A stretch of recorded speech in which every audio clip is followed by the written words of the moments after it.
Bismillahirrahmanirrahim. Assalamualaikum warahmatullahi wabarakatuh.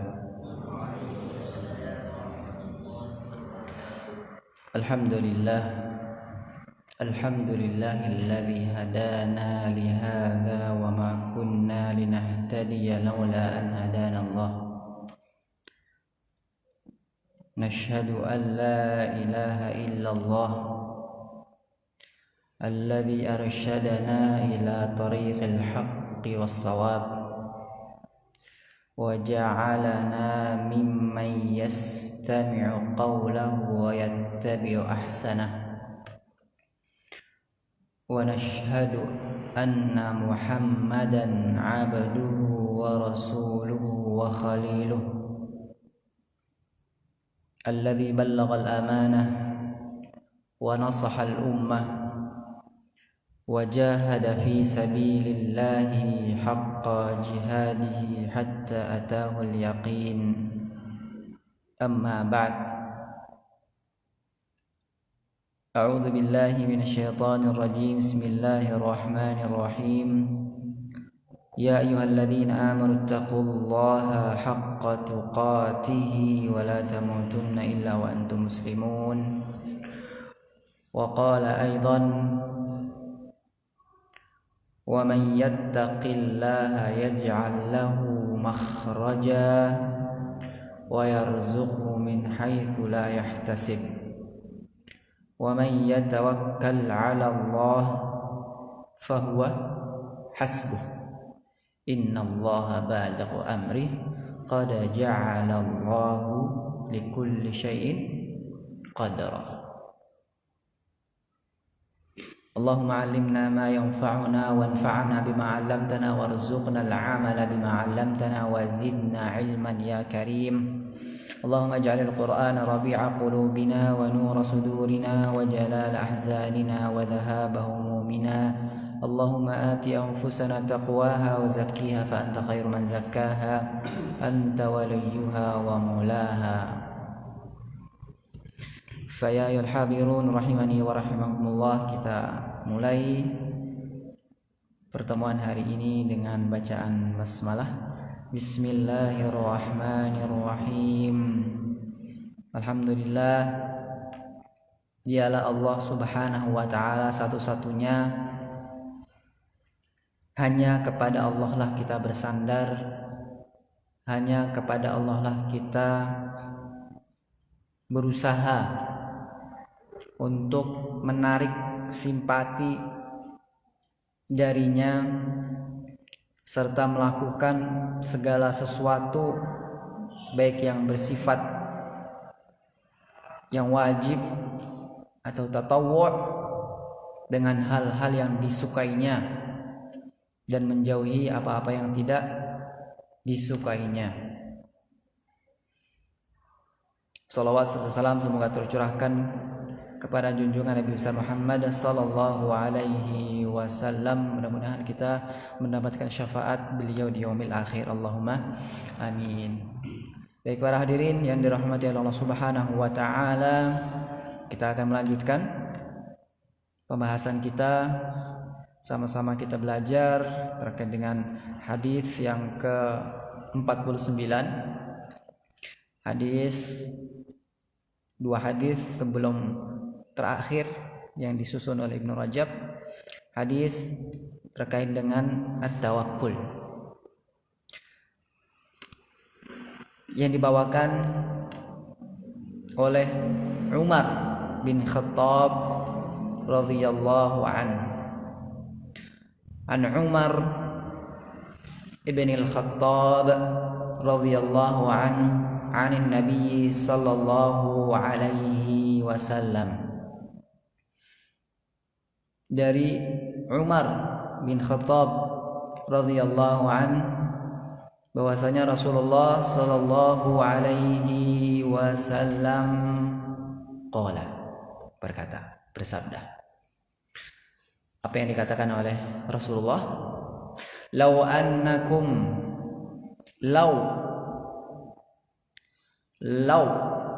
syarat dimulai dengan persyaratan. Law, jika, seandainya, annakum, kalian semua, tawakkaluna 'ala Allahi, berserah diri, menyerahkan urusan kalian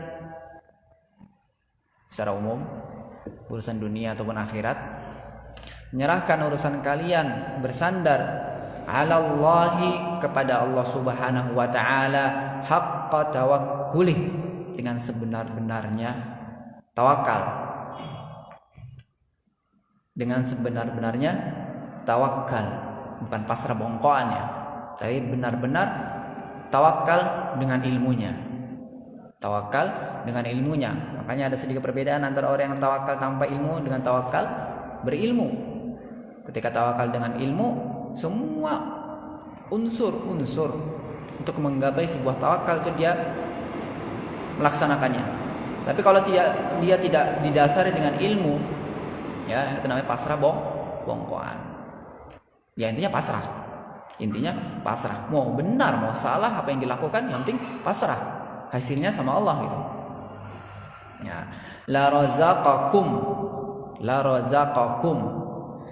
razaqakum ini jawaban dari persyaratan tadi.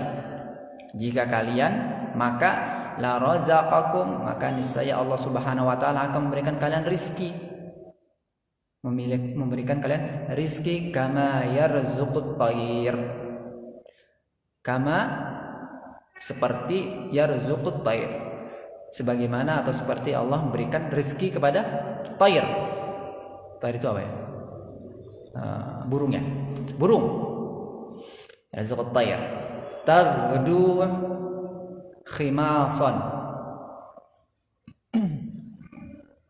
Taghdu khimasan.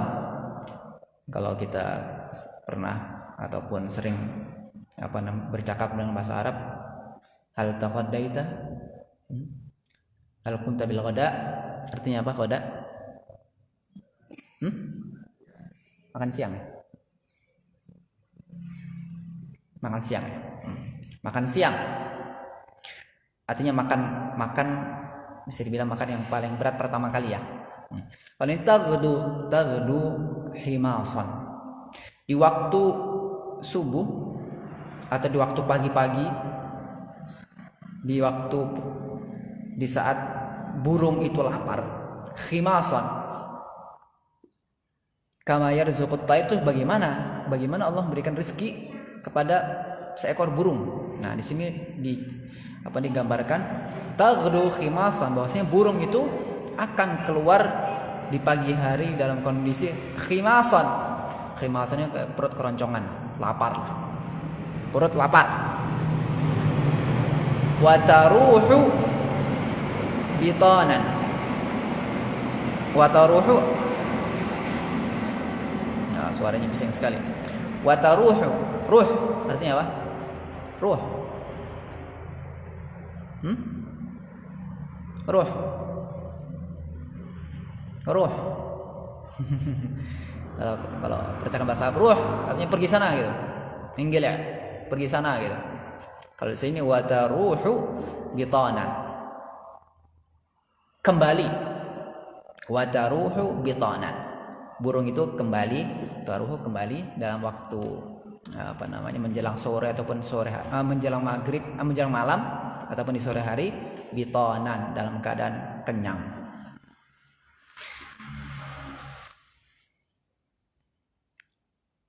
Digambarkan terkait dengan tawakal. Sekiranya kita benar-benar berserah diri kepada Allah Subhanahu wa taala dengan sebenar-benarnya tawakal, maka kita akan diberikan rizki sebagaimana Allah memberikan rizki kepada burung. Dan burung ini, masya Allah, dia tidak mempunyai kemampuan untuk kayak kita bertani, beternak gitu, ataupun yang lainnya gitu, atau melakukan transaksi jual beli untuk mencari penghasilan, pemasukan gitu. Nah, bagaimana burung? Burung itu ternyata ketika dalam kondisi lapar, dia pergi keluar. Yang penting keluar mencari makan. Pasrah tawakal. Keluar dalam keadaan lapar, kemudian pulang dalam keadaan kenyang. Dan di sini juga secara tidak langsung kita diajarkan untuk memanage waktu. Kapan mencari rezeki yang baik, kemudian kapan kita kembali ke rumah untuk melaksanakan kewajiban yang lainnya. Kalau misalkan kita belum berkeluarga misalkan, nah tentu juga sama. Start melakukan aktivitas itu kapan? Berarti subuh. Kegiatan awal melaksanakan kita subuh. Kemudian kapan kita untuk finishingnya? Yaitu di waktu sore ataupun menjelang maghrib kita pulang. Selesai aktivitas yang berat kita selesaikan. Kalau itu pun urusan dunia. Kalau terkait dunia, ya paling tidak berangkat biasa dini hari jam 6 atau jam 7 kan. Pulang ya jangan terlalu over, jam 10, jam 11, jam 12 baru pulang gitu kan. Sisanya habis itu setelah pulang tidur. Nah, bagi yang sudah berkeluarga ingin mencari ma'isyah juga sama. Keluar sebagai kepala rumah tangga misalkan, keluar jam kerja jam 6, jam 7, kemudian pulang ya paling tidak jam 5 ataupun menjelang maghrib. Setelah itu ngapain? Setelah itu melakukan kewajiban yang lainnya. Sebagai ayah, sebagai suami, ya memimpin keluarganya di sisa-sisa malam sampai dengan tidur. Nah, inilah ikhwan fiddin yang dirahmati Allah Subhanahu wa taala. Banyak ataupun sebagian besar orang ketika berbicara tentang tawakal pasti terkait dengan masalah rizki, terkait dengan masalah rizki. Dan dalam hal rizki, manusia itu terbagi menjadi 4 bagian. Yang pertama, bagi mereka yang dimudahkan oleh Allah Subhanahu wa taala urusan dunia, kemudian untuk urusan akhirat seret. Dunia rezekinya lancar, tapi akhirat seret. Kemudian yang kedua, kebalikannya. Dunia seret, tapi akhirat lancar. Kemudian yang ketiga, yang baik dan paling baik, urusan dunia lancar, rezekinya lancar, akhiratnya juga dipermudah oleh Allah Subhanahu wa taala. Kemudian yang terakhir, ini yang paling celoko, paling berat banget, udah dunia nggak dapat, akhirat nggak dapat. Nah, terkait dengan yang pertama, memang semua orang itu tidak bisa disamaratakan. Berangkat pagi hari, kemudian masing-masing pulang ke rumah pasti membawa hasil yang berbeda-beda. Dan tentunya kita tidak bisa memandang orang yang pulang dalam keadaan full tangan, artinya dia membawa perbekalan yang banyak, hasil yang banyak, dia tawakalnya tinggi. Dia itu tawakalnya tinggi banget. Ya kenapa? Itu ukurannya apa? Ukurannya dia dapat hasil yang banyak gitu. Yang lain, dia pulang ke rumah tapi dia tidak membawakan hasil sedikit pun. Terus ada yang mengatakan, dia itu tawakalnya kurang gitu. Lah kenapa? Ya karena dia tidak membawakan hasil. Dalilnya apa? Dalilnya wa may yattaqillaha yaj'al lahu makhraja wa yarzuqhu min haitsu la yahtasib. Padahal nikmat atau rizki yang diberikan Allah kepada manusia itu setidaknya kalau misalkan kita bisa mengatakan ya, itu ada dua. Rizki yang ditetapkan oleh Allah Subhanahu wa taala melalui usahanya dia. Kalau sudah mentakdirkan, nih rizki kamu sekian dengan usaha kamu. Misalkan berapa ya? 60%. Rizki dia, misalkan rizki seorang itu 100%. Allah bagi dua. 60% Allah takdirkan untuk dia melalui tangannya dia. Maksudnya tangannya dia, dengan usaha dia. Dengan berusaha dia mendapatkan nominal, rizki, kemudian bisa beli ini dan itu, dan menikmatinya. Kemudian 40% sisanya min haitsu la yahtasib. Tiba-tiba misalkan, ya masya Allah dia ikut bantu orang misalkan, ikhlas lillahi ta'ala. Selesai dipanggil, sini. Kemudian dikasih tahu, ini karena apa? Engkau membantu saya dengan tanpa pamrih, ini ada rezeki sedikit dari saya untuk Anda. Nah, tidak diketahui dari mana dia datangnya. Tiba-tiba datang. Nah, itulah. Jadi ukuran seorang ketika memperoleh rezeki dari Allah Subhanahu wa taala ketika keluar dan pulang, itu bukan ukuran keberhasilan memperoleh bukan keberhasilan daripada tawakal. Gitu. Banyak orang yang salah memahami. Dalam hal memperoleh rizki, itu pun ada orang yang mengambilnya dengan cara yang halal dan ada orang mengambil dengan cara yang haram, ya kan? Ada yang berdagang jujur, ada yang berdagang dengan apa? Kebohongan. Yang berbohong mendapatkan keuntungan besar, banyak gitu kan? Yang satunya dia jujur, tapi rezekinya ya gitu-gitu aja gitu. Gitu-gitu aja. Gitu kan. Nah, apakah bisa kita bilang yang pertama, orang yang berbohong, berdagang ini kemudian mendapatkan hasil yang banyak, itu dikatakan dia bertawakal? Ataupun yang sebaliknya, orang yang jujur dalam berdagang, jujur banget, misalnya kalau barangnya itu misalkan nggak baik, dia terus terang. Kita mengatakan karena dia berpendapatan marginnya itu nggak seberapa, dia itu nggak tawakal. Nah, kira-kira gimana? Nah, ikhwan fiddin yang dirahmati Allah Subhanahu wa taala, untuk itu kita perlu memahami apa sih arti at-tawakkul. Apa sih arti at-tawakkul? Nah, kalau kita sudah tahu arti tawakul, baru kita bisa langsung memahaminya. Dan bagaimana caranya seorang itu benar-benar bertawakal dengan yang baik.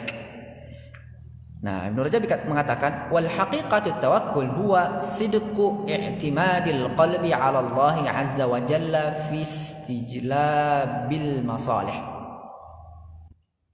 Bahwasanya tawakal itu sidqu i'timadil qalbi 'ala Allah. Nah, dalam hal tawakal paling tidak ada 3 unsur yang harus ada dalam diri seseorang ketika dia benar-benar ingin bertawakal. Apapun itu, ibadah ataupun muamalah. Yang pertama, i'timadul qalbi 'ala Allah 'azza wa jalla. Berserah diri kepada Allah Subhanahu wa taala. Benar-benar berserah diri.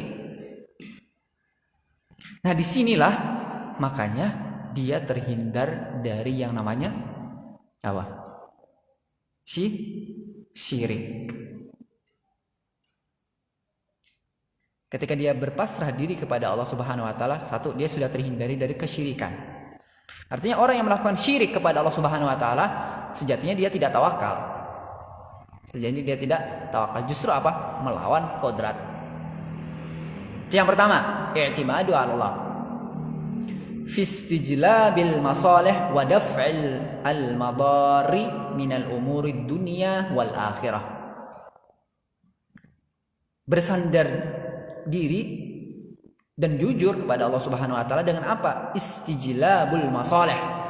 Dengan cara apa? Dengan cara berusaha untuk mendapatkan hal-hal yang bermanfaat, wa daf'il al-madar, dan untuk menghindari diri dari perbuatan-perbuatan yang tidak baik, atau membentengi diri dari hal-hal yang buruk, baik urusan dunia ataupun akhirat. Nah, poin yang kedua di sini, apa poin yang kedua? Poin yang kedua adalah dia setidaknya ikhtiar. Makanya dia terhindar dari pasrah. Ikhtiar di sini dia benar-benar sudah berusaha maksimal mungkin. Kita mungkin bisa mengambil ibrah dari kisahnya Nabi Ibrahim. Ya, kira-kira Nabi Ibrahim itu pertama, apakah beliau itu benar-benar di awal itu sudah pasrah benar, atau usaha kemudian pasrah? Gitu. Atau misalkan api neraka, ya udahlah aku terjun aja. Ya. Atau Nabi Musa ketika dikejar-kejar, apa sebelum dikejar lah, apakah beliau itu diam aja di tempat itu, aku pasrah sama Allah, nanti akan ditolong juga. Atau kisahnya siapa? Nabi siapa lagi? Nabi Nuh. Dikasih kabar sama Allah bahwasanya akan terjadi banjir. Apakah pasrah aja? Kemudian tiba-tiba langsung perahu jadi gitu? Enggak. Tapi bagaimana? Nabi Ibrahim, Nabi Musa itu sudah melakukan tugasnya dengan baik. Nabi Ibrahim artinya benar-benar sudah melakukan apa yang Allah tetapkan baginya. Berusaha maksimal mungkin, kemudian dengan berdoa. Usahanya, ikhtiarnya gimana? Nabi Ibrahim tidak mau menerima bantuan, bahkan tidak mau menerima bantuan ya. Dari siapa? Dari siapa?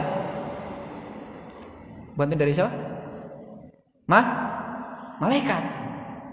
Gak mau, gitu kan? Gak mau. Nah, itu salah satu bentuk sikap. Karena Nabi Ibrahim percaya, aku menginginkan Allah gitu. Kalau Allah yang memerintahkanku, dan dialah yang akan menolongku. Gak mungkin Allah biarkan aku begini saja gitu. Akhirnya baru turunlah pertolongan Allah. Wahai api, jadilah dingin dan selamat untuk Ibrahim. Nabi Musa lari bersama siapa? Bani Israel. Wah, langsung dikejar, udah berhenti, depannya laut, belakangnya tentara gitu. Udah bingung. Nah, disitulah salah satu bentuk pertolongan Allah Subhanahu wa taala ketika seorang sudah berpasrah, dikasih jalan dari yang tidak disangka-sangka. Udah usaha maksimal. Nah, yang kedua ini usaha maksimal. Ikhtiarnya usaha maksimal sampai benar-benar gak tahu mau ngapain. Berhenti, udah pasrah. Allah yang menolongku. Itu. Ya ibarat kita itu berhadapan dengan musuh, kemudian tinggal beberapa detik kita akan dibunuh. Mungkin nggak bisa ngapa-ngapain, udah. Atau kayak misalkan kereta mulai kencang, kemudian kita tersandung di rel, udah gitu. Mau ngapain? Mau lari nggak bisa, ini nggak bisa, udah. Disitu pasrah benar-benar. Atau contoh lagi seperti ibunya Nabi siapa yang dihanyutkan di sungai? Nabi Musa ya. Oh, pasrah juga. Ini anak kecil, nggak ada yang mampu menolongnya, gitu kan? Kalau terdengar dibunuh, makanya pasrah. Pasrah bagaimana? Pasrahnya, tawakalnya dengan usaha, dimasukkan ke dalam keranjang, kemudian dihanyutkan, pasrah. Udah. Nah, ada cerita yang menarik nih. Ada cerita yang menarik. Bahwasanya dalam Rasulullah SAW menceritakan kejadian yang menjadi ibrah buat kita semua. Ini dibawakan oleh Abu Hurairah. Dahulu sebelum Islam datang, ada dua orang, kalau tidak salah dalam Sahih Bukhari ya, nanti coba dilihat.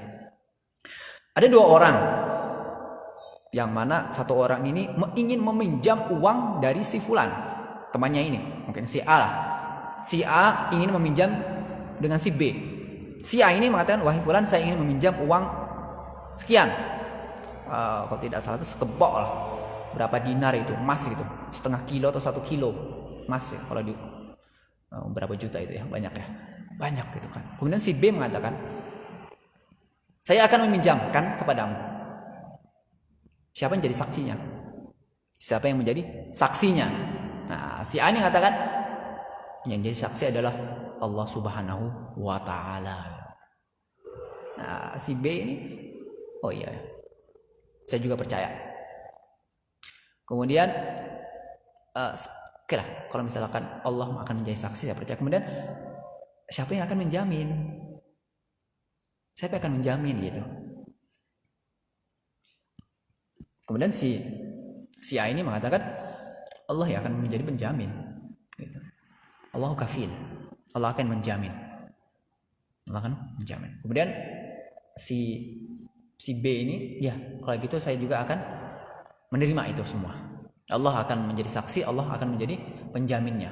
Akhirnya diberilah uang pinjaman tersebut, kemudian mereka berpisah. Kemudian di waktu yang telah ditentukan, si peminjam ini dia mengalami kendala kesulitan.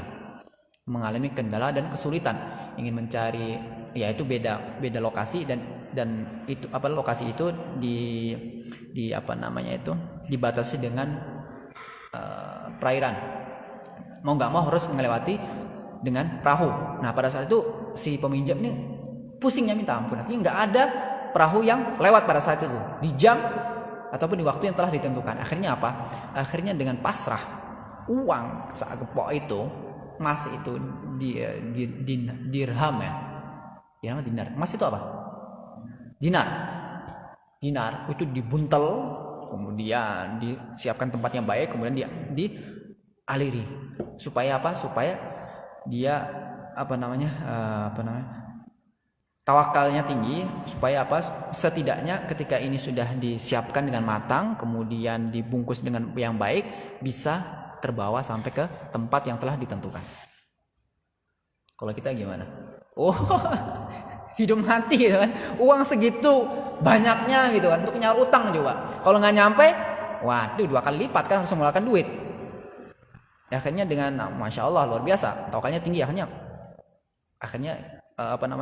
hanyut, terbawa arus, masuk ke dalam, keluar gitu kan, biasalah barang-barang gitu.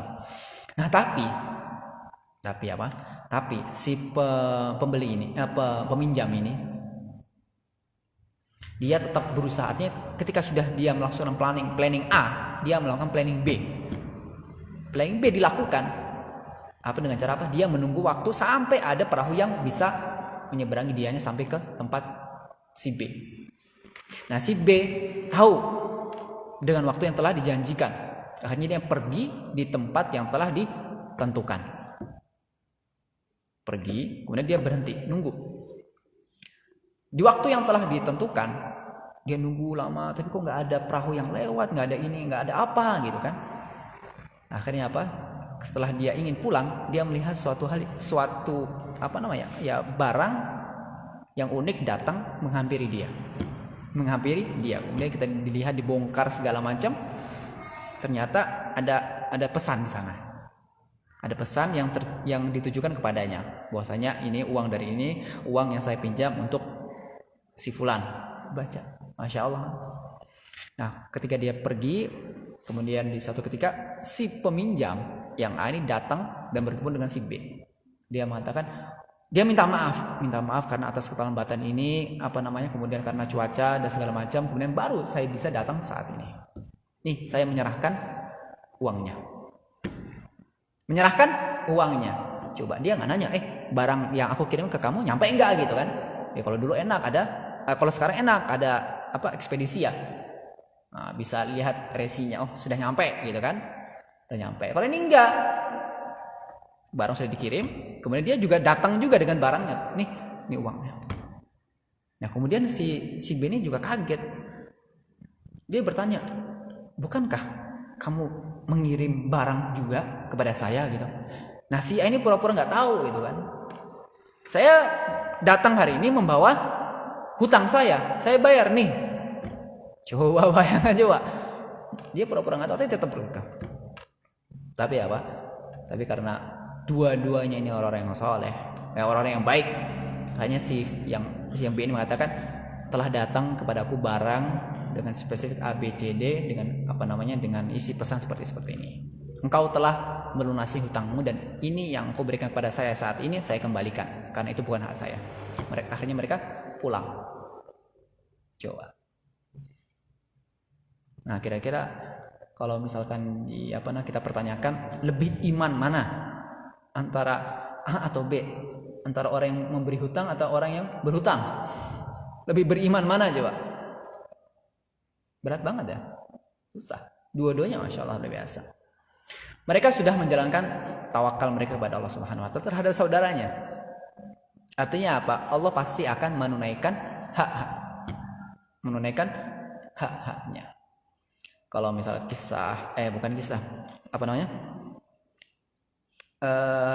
Maryam ya. Maryam, Masya Allah. Ketika Nabi Zakaria, wa dakhala Zakaria 'alaiha al-mihrab ya, wajada 'indaha rizqa. Ini buah-buahan dari mana? Padahal buah-buah ini nggak tumbuh pada musim saat ini gitu. Kaget tuh. Siapa yang berani masuk gitu kan? Padahal nggak ada yang siapa-siapa kecuali Maryam. Katanya dari mana ini? Kemudian Maryam mengatakan huwa min indillah. Ini dari Allah Subhanahu wa Ta'ala, yarzuqu man yasha. Allah memberikan rezeki kepada siapapun. Apakah Maryam diam aja? Enggak. Kok bisa ya? Kalau gitu kita ikut yuk seperti Maryam di rumah ibadah aja gitu kan. Setiap hari ada makanan gitu. Pulang-pulang keluar kayak orang kelaparan gitu kan. Kayak zombie gitu. Okay. Nggak bisa, susah. Nah, ikhwan fillah yang dirahmati Subhanahu wa Ta'ala, tadi kita tawakal ya. Satu, dia harus benar-benar berserah diri kepada Allah Subhanahu wa Ta'ala. Kemudian yang kedua, dia harus berikhtiar dengan cara apapun sampai mentok. Wa kalimatul umuri kulliha ilaih wa tahqiqul iman. Ya. Wa tahqiqul iman bi annahu la yu'ti wa la yamna'u wa la yadhurru wa la yanfa'u siwah. Dan dia berkeyakinan, ini yang ketiga, dan dia berkeyakinan bi annahu la yu'ti, bahwasanya tidak ada yang memberikan dan tidak ada yang menolak, mencegah kecuali dari Allah Subhanahu wa Ta'ala. Nah, cara yang ketiga ini dia harus melakukan dengan cara yang halal. Nah, dapatlah kesimpulan jawabannya ya. Orang yang mencari kekayaan dengan cara yang haram itu tidak bisa dikatakan sebagai tawakal. Aku tawakal lah, tawakalmu piye gitu kan? Piye tawakalmu gitu? Lah aku wis golek wis golek rezeki, wis golek duit dengan menjual misalkan miras. Atau berjudi gitu. Aku tawakal lagi. Cara aku kayak gini. Ya aku bisa cuma kayak gini aja gitu. Ya nggak bisa gitu kan. Nggak bisa gitu kan. Nah kalau misalkan diperbolehkan, orang Islam pasti akan lebih kaya daripada orang kafir. Gitu kan. Orang kafir. Nah makanya ikhwan fillah Allah Subhanahu wa Ta'ala, harta, terkait dengan harta, memang bisa dibilang orang yang sombong itu ada 3. Orang yang bisa menyombongkan diri itu ada 3. Satu, orang yang kelebihan harta, ya. Orang yang kelebihan harta. Kemudian yang kedua, orang yang mempunyai posisi, yang mempunyai jabatan yang tinggi. Kemudian yang ketiga, orang yang berilmu. Kalau jabatan sudah Pak. Kalau yang berilmu oke lah. Kita bicara tentang orang yang memiliki harta.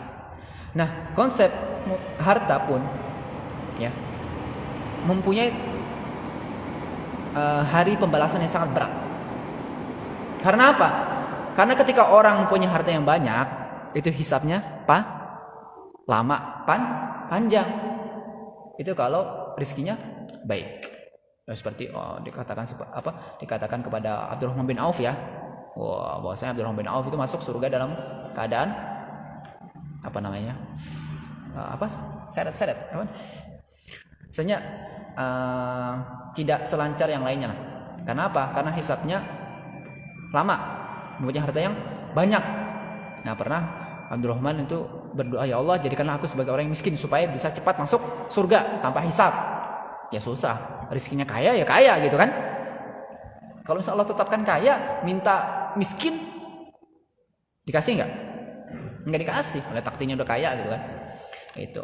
Nah kemudian kalau misalkan dia mendapati hartanya itu harta yang haram, maka siksaannya yang pedih. Ya nggak perlu, mungkin hisabnya nggak perlu panjang-panjang, tapi itu cukup dengan siksaan yang sangat pedih. Karena apa ya? Jelas dia mendapatkan dengan cara yang haram, mungkin dari awal sampai akhir mendapatkan cara yang haram. Kecuali kalau misalkan setengah-setengah, ada yang halal, ada yang haram, nah itu hisabnya lebih panjang lagi.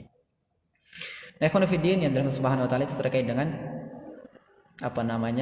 pembagian orang yang mengumpulkan harta dengan cara yang halal dan haram dan memiliki konsekuensi yang berbeda-beda. Sa'id ibnu Jubair mengatakan at-tawakkulu jima'ul iman. Puncaknya iman, artinya perkumpulannya iman itu ditawakal. Tawakalnya kepada Allah Subhanahu wa taala. Dari Ibnu Abbas juga mengatakan man sarrahu ayyakuna aqwan nasi falyatawakkal 'ala Allah. Barang siapa yang ingin menjadi orang yang kuat, bukan kuat fisik. Karena kalau berbicara tentang tawakal itu mainnya hati.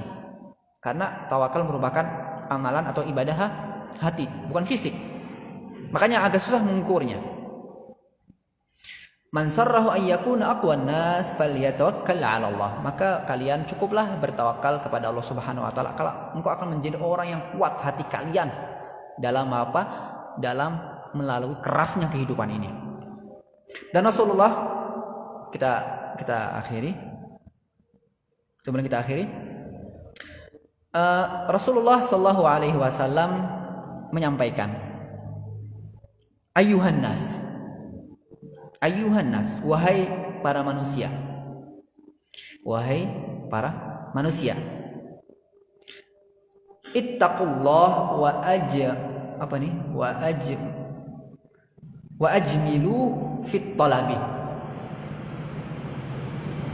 Wahai para manusia, bertakwalah kalian kepada Allah Subhanahu wa taala dan penuhilah jalan kalian dalam mencari rezeki dengan sebaik-baiknya. Kenapa Rasulullah meminta demikian? Dikarenakan fa innan nasa lan tamuta hatta tastawfiya rizqaha. Bahwasanya manusia itu tidak akan mati, tidak akan meninggal sampai rizki yang Allah tetapkan, yang Allah berikan kepadanya habis. Artinya apa?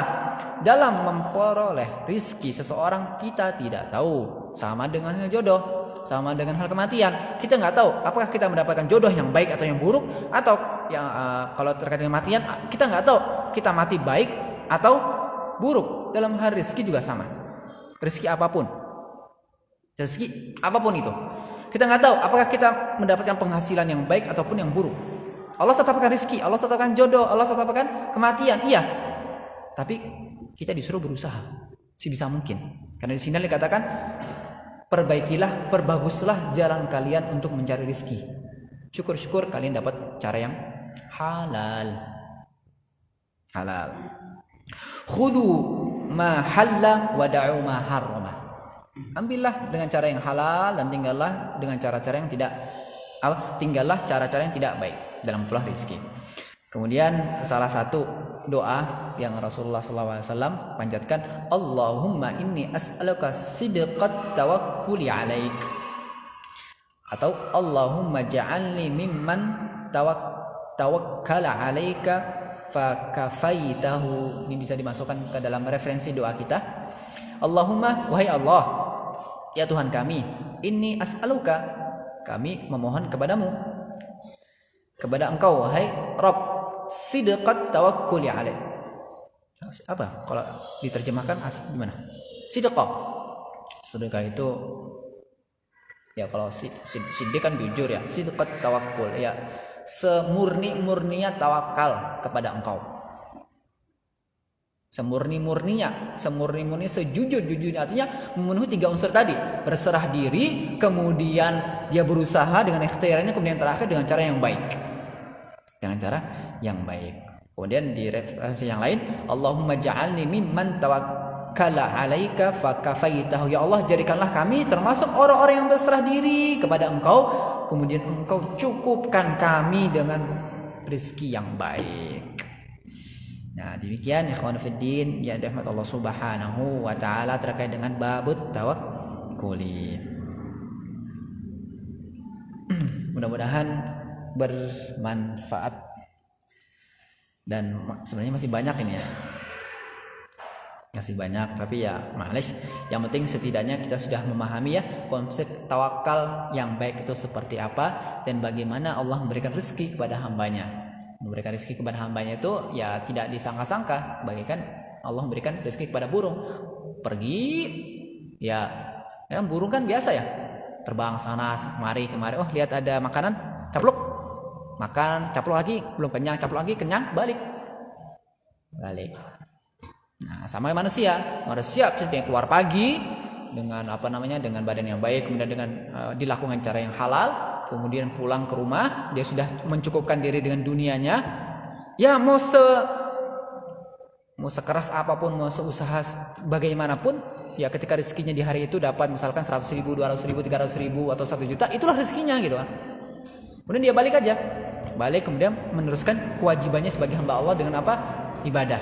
Besoknya ya keluar lagi sampai dengan harta yang ditetapkan Allah Subhanahu wa taala habis, dan kita bisa kembali kepada Allah Subhanahu wa taala dengan apa? Dengan tidak bernafsu terhadap dunia. Mudah-mudahan kita semua termasuk orang-orang yang selalu istiqomah, diberikan jalan yang baik, kemudian diberikan penerang, serta dapat mempraktekkan ilmu yang telah kita dapatkan untuk memperoleh ridha Allah Subhanahu wa taala. Wallahu taala alam. Nakhtatim bi qiraatil hamdalah wa kafur majlis. Alhamdulillahi rabbil alamin. Subhanakallahumma wa bihamdika asyhadu an la ilaha illa anta astaghfiruka wa atubu ilaik. Wallahu taala alam. Assalamualaikum warahmatullahi wabarakatuh.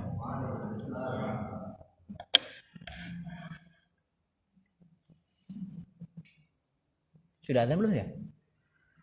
Udah ada ya? Oh, yang di luar udah ada di luar, nggak kedengaran. Oh, besar.